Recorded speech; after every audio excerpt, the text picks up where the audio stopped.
J'ai toujours été intriguée par notre aptitude à transformer un sentiment d'amour profond en haine intense quand on vit une rupture relationnelle. Que ce soit en amitié, en amour, dans nos connexions amicales ou professionnelles, il y a toujours un moment où on oublie les raisons pour lesquelles on a aimé une personne.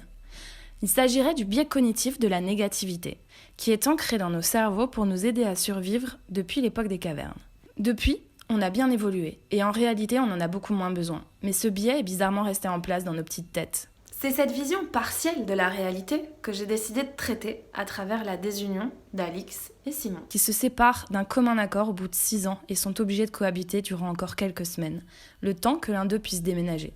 Les forçant ainsi à assumer des états d'âme parfois compliqués face à l'être qui en est la cause. Enfin, c'est ce qu'on croit. Le format sera de 6 fois 5 minutes en plan séquence afin de vivre en temps réel le panel d'émotions par lesquelles on passe lors de conversations tantôt anodines, tantôt cruciales pour notre avenir l'un sans l'autre. La série sera régie par 2 principes directeurs. Un principe temporel, qui étendra le récit entre le jour 0, la rupture, et le jour 67, jour où ils se revoient malgré eux. Il passera au crible l'évolution de nos émotions. Le but est d'insister sur le fait que tout ce qu'on peut ressentir dans ce genre de situation est temporaire. Et un principe environnemental. Du 1er au 5e épisode, on visitera, dans l'intimité, les pièces qui constituent l'ancien nid d'amour et toutes les incohérences émotionnelles que ça peut procurer. Pour le 6e épisode, les ex se retrouveront dans un lieu neutre, un chalet à la montagne pour l'anniversaire de leur meilleur ami commun, où ils n'avaient pas prévu de s'y retrouver. Venez, je vous montre. Jour 0, la chambre. Ils seront mis en scène les quelques minutes suivant la rupture, représentés par l'endroit le plus intime de nos maisons.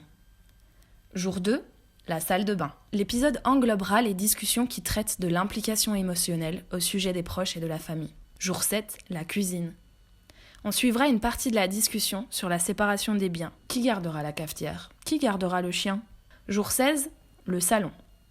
C'est le moment d'entre-deux, où la vie reprend son cours en attendant sagement la fin. Certains fuient la réalité, d'autres l'affrontent. Jour 31, le déménagement. C'est le moment où tout s'arrête réellement, car on sait qu'on ne peut plus revenir en arrière, une fois passé le seuil de la porte. Jour 67, le chalet, pour l'anniversaire de Mathias. C'est l'étape ultime où les personnages vont se confronter l'un à l'autre dans leur nouvelle vie. L'un des buts du projet est de dédramatiser la difficulté de la séparation. Le genre sera donc humoristique, voire caricatural. Je trouve que les informations sont plus douces à intégrer avec la dérision, plutôt qu'avec le sérieux des sourcils français. À propos de mon parcours, j'ai commencé comme photographe et je me suis naturellement dirigée vers la vidéo. D'abord dans la réalisation de clips, de vidéos artistiques et institutionnelles. Et il y a 2 ans, j'ai décidé de quitter la communication pour me donner toutes les chances de concrétiser le rêve de devenir autrice-réalisatrice. Depuis, je me forme avec les moyens du bord. La lecture, l'intégration à des associations, les tournages bénévoles à tous les postes, les masterclass, les formations ou cours en auditeur libre.